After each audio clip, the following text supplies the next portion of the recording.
అనూహ్యంగా కోడికత్తి సీన్కి బెయిల్ మంజూరు అవటం, అలాగే చూస్తే కనుక అతను బయటకు వచ్చిన తర్వాత మీడియాతో ఎక్కడ మాట్లాడకూడదని కొన్ని షరతులు పెట్టడం కానీ అసలు ఎలా చూడొచ్చు అంటారు మేడం ఈ పరిస్థితిని? ముఖ్యంగా జైల్లో ఏం జరిగినా గౌరవ జగన్మోహన్ రెడ్డి గారే కారణం అంటున్నారు. అదే రకంగా లోపల నుంచి బయటికి రానివ్వకుండా గౌరవ జగన్మోహన్ రెడ్డి గారే చేస్తున్నానంటున్నారు. ఈ దళిత సభలు, వాళ్ళ అమ్మగారు చేసే నిరాహార దీక్ష, ఇవన్నీ ఎందుకు తలకాయ నొప్పి అనుకున్నారేమో గౌరవ జగన్మోహన్ రెడ్డి గారు. బెయిల్ దాకా వచ్చేసింది. ఈరోజు జనపల్లి సీను బయటకు వచ్చేస్తున్నాం. వచ్చిన తర్వాత వాట్ నెక్స్ట్? ఇప్పటి వరకు సీను వెనకాల నిలబడినటువంటి టీడీపీ కానీ, సపోర్ట్ చేసినటువంటి జనసేన కానీ, రాష్ట్ర ప్రజలు కానీ, దళిత సంఘాలు కానీ, వీళ్ళందరికీ బయటకు వచ్చి జనపల్లి సీను చెప్పే మాట ఏంటంటే, నా దేవుడు జగన్ అని అంటాడేమో. ఎందుకంటే ఇప్పటి వరకు తల్లి అన్న ఊహాగానాలు ఏంటంటే, పాపం జగన్ గారి వల్ల మా పిల్లోడికి ప్రాణహాని ఉందని ఎక్కడా చెప్పరు, జగన్ గారు నా శత్రువు అని ఎక్కడా చెప్పరు. వాళ్ళు చెప్పే ఒకటే మాట, నా బిడ్డను కాపాడండి అని. ఎవరమ్మా కాపాడాలా? ఏం చేసినాడమ్మా నీ బిడ్డ అంటున్నటువంటి కొంతమంది విమర్శకులు. ఈ విమర్శకులు అనే మాట తప్పు అనే దానికంటే తనే ఒప్పుకున్నాడు, తనే జైలుకి వెళ్ళాడు. 3 సంవత్సరాల నుంచి మాట్లాడకుండా చక్కగా జైల్లో డిగ్రీ చదువుకున్నాడు, కథలు రాసుకుంటున్నాడు. 4 సంవత్సరాలు గడిచినాయి, ఇంకేంటి బయటకు వదలలేదు? మన డీల్ ఏంటి? నువ్వు ఒప్పుకొని లోపలికి వెళ్ళిపో, 4 ఏళ్ల తర్వాత బయటకు వదిలేస్తాం, నీకేం ఇబ్బంది లేదు. ఈలోపు నీ ఫ్యామిలీ సెటిల్ అయిపోద్ది, నువ్వు సొంత షాప్ పెట్టేసుకోవచ్చు. మొన్నదాకా షాపులో కదా పనిచేస్తుంది, బయటకు వచ్చాక షాపు, ఓన్ షాపు. డిగ్రీ కూడా కంప్లీట్ అయిపోయింది. అంతకుముందంటే ఇంటర్మీడియట్లో ఏమొచ్చింది? డిగ్రీ, మంచి చదువు.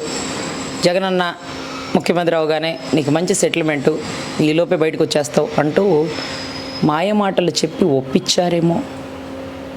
ఈ కేసు నా దృష్టికి వచ్చింది కేవలం 1.5 సంవత్సరాల క్రితమేనండి. కేసు ఆర్గ్యుమెంట్స్ జరుగుతున్న మూమెంట్లో సీజర్ ఐటమ్స్ అంటూ సీనుకు సంబంధించిన అడ్వకేట్ గారి సమక్షంలో ఆయన పక్కన నుంచొని ఉండగా సీజర్ ఐటమ్స్ సబ్మిట్ చేస్తుంటే, సీను బెల్ట్, సీను పర్స్, సీను వాడే చిన్న ఫోన్, సీను జేబులో కర్పూరం, సీను జేబులో ఉండే 10 రూపాయల నోటు కాగితం, చిన్న చిన్న కత్తులు, అది కూడా అసలు ఇట్లా కూడా తెగని కత్తులు లాంటివండి. ఆ కత్తులు చిన్న చిన్న, అవి కూడా కోడి మెడలు, అదే కోడి కాళ్ళకు కడతారు చూడండి, ఆ కత్తులు. ఇదేంటి? ఇవేనా? ఒక మర్డర్ చేయబోయేటటువంటి వ్యక్తి దగ్గర నుంచి సీజ్ చేసుకున్న ఐటమ్స్. జేబులో 10 రూపాయలు పెట్టుకున్నాడు, ఇతనే మనిషిరా బాబు. అదేంటది కర్పూరం పెట్టుకోవడం? మంచి స్మెల్ వస్తుందట. వీటన్నిటి సమక్షంలో జడ్జి గారు అతని చేతిలో వాటర్ బాటిల్స్ ఉన్నట్టుగా రాశారు. అవునండి, ఆ టైంలో ఎన్ని బాటిల్స్ ఉన్నాయి కౌంట్ చేయలేదండి. అవి సీజ్ చేశారా? లేదు సార్, అయిపోయా. అప్పుడు ఎదురుగా ఉండబట్టి, ఒరే సీను చేతుల్లో బాటిల్స్ ఉన్నాయా? ఇలా బాటిల్స్ పట్టుకుని ఎలా ఆకాశంలోకి ఎగిరి గాయం చేసి మళ్ళీ ఎలా వచ్చి అక్కడి నుంచున్నాడు? గాయం చేసినోడు పారిపోతాడు కదా. దొరకలా. సెల్ఫీ ఫోటో దిగుతున్నారు గౌరవ జగన్మోహన్ రెడ్డి గారితో. ఆ సెల్ఫీ ఫోటోల్లో సీను పడ్డాడా అండి అని అడిగారు జడ్జి గారు. లేదండి. సెల్ఫీ ఫోటో అంటే దగ్గరకు ఉంటారు కదా బాగా, అంత దగ్గరకు కూడా సీను లేడనమాట. అంటే దూరంగా ఉన్నాడు.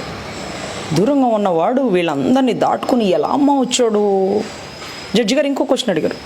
కత్తి ఎవరి దగ్గర నుంచి హ్యాండ్ ఓవర్ చేసుకున్నారు? సీను దగ్గర నుంచా? నో. గాయపడిన సాక్షియా, సాక్షి పేపర్ ఓనరా, బాధితుడా తెలీదు. గాయపడిన వ్యక్తి దగ్గర నుంచా? కాదండి. వాళ్ళ పిఏ దగ్గర నుంచా నాగేశ్వర రెడ్డి గారు? లేదండి. మరి ఎవరి దగ్గర నుంచి? బొత్స గారి మేనలుడి దగ్గర నుంచి అండి.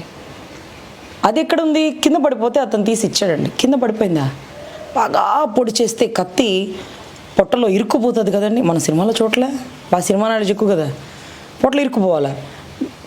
కుట్లేసి అంత గాయం తగులుంటే కత్తి ఇక్కడ చేతుల్లో ఉండాలి, దాన్ని బలంగా బయటికి లాగల కింద ఉందంట. గాయం అయిందేమో మరి, బ్లడ్ జాములా కొంచెం రక్తం మనకి. ఇదండి జరిగింది. స్క్రిప్ట్ గుర్తు చేసుకుందాం. వీటన్నిటిలో సీను పాత్ర లేదని నాకైతే అనిపిస్తుంది. మీకు అనిపిస్తుందా? మీ అందరికి కూడా అనిపిస్తుందిలేండి. మరి ఎందుకు ఒప్పుకున్నాడు సీను? ఒప్పించారా? ఒప్పించుకోవాల్సి వచ్చిందా? బయటకు వచ్చిన సీను ఈరోజు నా ప్రాణానికి రక్షణ లేదు, అది జగన్ గారి వల్ల అని చెప్తే అప్పుడు అడగరు నన్ను? మీరు అడగండి. ఖచ్చితంగా ఎప్పటికీ సీను గారి దేవుడు జగనే జగన్.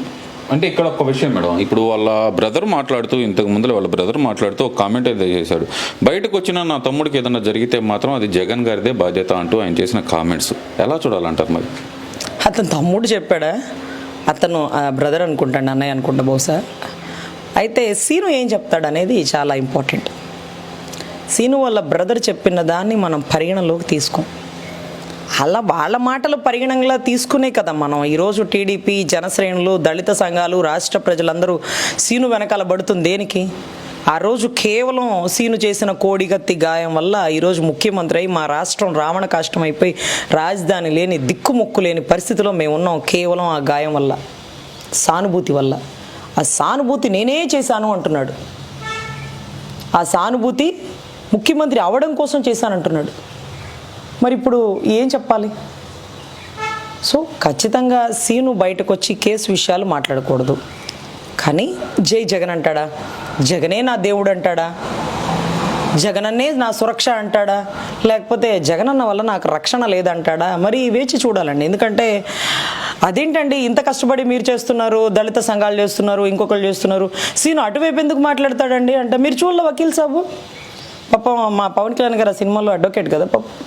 అడ్వకేట్ గారు ఎవరి కోసమైతే కేసు వాదిస్తారో వాళ్ళే తిరగబడి పాపం ఎవరి వల్ల అయితే నేను బాధపడ్డాను అని చెప్పారో, లేదు వాళ్ళే దేవుళ్ళు, అరే వాళ్ళ వల్ల మేము ఎందుకు బాధపడతాం సార్ అని కోర్టులో సాక్ష్యాలు తారుమారైపోతుంటే నివ్వెరపోయి చూస్తున్నటువంటి వకీల్ సాబ్కి అర్థమైంది ఏంటంటే, వాళ్ళు పేదోళ్ళు సార్, మీరు భయపెడితే భయపడతారు, మీరు ఆశపడితే ఆశపడతారు, ఆశకి భయానికి మధ్య ఊగిసలాడుతున్న బతుకులు సార్ వాళ్ళవి.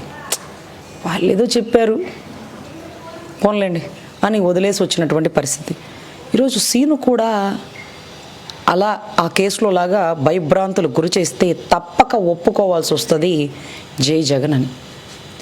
అది కూడా ఎందుకంటే నిన్న ఒక 2-3 డేస్ బ్యాక్ అండి, నేను TV5 ఇంటర్వ్యూలో కూడా చెప్పారు రజనీ గారు, ఎలా మరి సీను రక్షణ ఏంటి, సీను పరిస్థితి ఏంటంటే, సార్ రా కదలిరా అంటూ చంద్రబాబు గారు సభలు పెట్టారు కదా, అలాగే రా కదలిరా అంటూ దళిత సంఘాలతో మీటింగులు పెట్టి ప్రతి ఒక్కడి ఏదైతే అతని మాట ఉందో అతని మాటే శాసనంలాగా ప్రతి ఒక్క దళితుల వాంగ్మూలం తీసుకోవాలి సార్.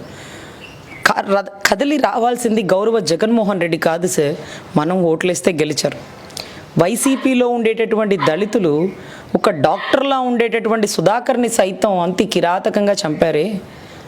మారు మాట్లాడితే ఈరోజు బయటకు వచ్చిన సీను, నీ పరిస్థితి ఎలా ఉంటుందో తెలుసా? సుబ్రహ్మణ్యం అంటే తెలుసా నీకు? ప్యాక్ చేసి డోర్ డెలివరీ చేశారు. డోర్ డెలివరీ చేసిన డెలివరీ బాయ్ ఎవరో తెలుసా? మా ఎమ్మెల్సీ అనంతబాబు గారు. ఒప్పుకున్నాడు, భయపల్లా, తగ్గం మేము ఎలా చంపుతామో తెలుసా? మూతి మీద గుడ్డ పెట్టి చంపం, గొడ్డలితో నరుకుతాం. ఎక్కడో తెలుసా? వాళ్ళ నట్టింట్లోనే నరుకుతాం. దొరుకుతామో తెలుసా? దొరికామా? వెతుక్కో. ఇది నీ పరిస్థితి మా గురించి మాట్లాడితే. అన్ని రకంగా రాష్ట్ర ప్రజల్ని భయభ్రాంతులు గురి చేస్తున్నారండి. ఈ టైంలో బయటకు వచ్చి జై జగన్ అంటాడా? ఇప్పటి వరకు నాకు సపోర్ట్గా ఉన్నటువంటి టీడీపీ, జనసేన శ్రేణులు అంటాడా? దళిత సంఘాలు అంటారా? నన్ను సపోర్ట్ చేసినటువంటి రాష్ట్ర ప్రజలు అంటారా? కొద్దో గొప్ప నా గురించి మాట్లాడిన లాయర్ రజనీ అంటాడా? చూడాలా. ఇవి అన్నీ పక్కన పెట్టేసి నా దేవుడు జగనే, అతను ముఖ్యమంత్రి అవడం కోసం నేను పడ్డ తపన అంటాడా?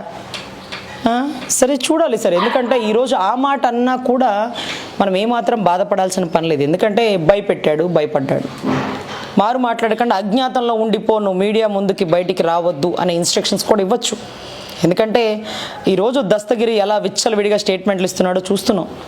నేనైతే నరికినా, కానీ ఎవరు చెప్తే నరికినా, ఎవరు సుపారీ ఇస్తే నరికినా అంటూ కథలుగా చెప్తున్నాడు. ఇప్పుడు బయటకు వచ్చిన సీను పరిస్థితి ఏంటి? అఫ్ కోర్స్ ఈక్వల్ టు దస్తగిరిలాగే నేనేం చేయలేదు సార్, నాకు పాపం పుణ్యం తెలియదు సార్, ఆ రోజు ఒప్పుకోమన్నారు సార్, ఒప్పుకుంటే 3 ఏళ్లలో 4 ఏళ్లలో బయటికి తెచ్చేస్తానన్నారు సార్, ఈలోపు డిగ్రీ చదివిస్తానన్నారు సార్, నాతో సొంత షాప్ పెట్టిస్తానన్నారు సార్, లేకపోతే నా తల్లిని చంపేస్తానన్నారు సార్, బాగా కొట్టాడు సార్, గతి లేక ఒప్పుకున్నాను సార్ అని మాట్లాడే అవకాశం ఉంటుందా? లేదు సార్, నేనే చేశాను, గాల్లో ఎగురుకుంటూ వచ్చి చేశాను, చేతిలో వాటర్ బాటిల్స్ కింద నుంచి చేయి పెట్టి అలా పొడి చేసి మళ్ళీ చేతిలో పట్టుకొని మళ్ళీ అది అక్కడ కింద పడేసి వాటర్ బాటిల్ అక్కడే పట్టుకొని దూరంగా వచ్చేసాను సార్. అదే సార్ జరిగింది. లాయర్ గారి మాటలు వినకండి సార్, నేనే చేశాను సార్, నేను ఒప్పుకుంటున్నాను సార్ అని చెప్తాడా? ఏమో, ఏమైనా జరగచ్చు. జగన్మాయలో ప్రతి ఒక్కడు పాత్రధారుడే. సూత్రధారుడైన జగన్నాటక సూత్రధారిని తట్టుకునే ధర్మా మనకి.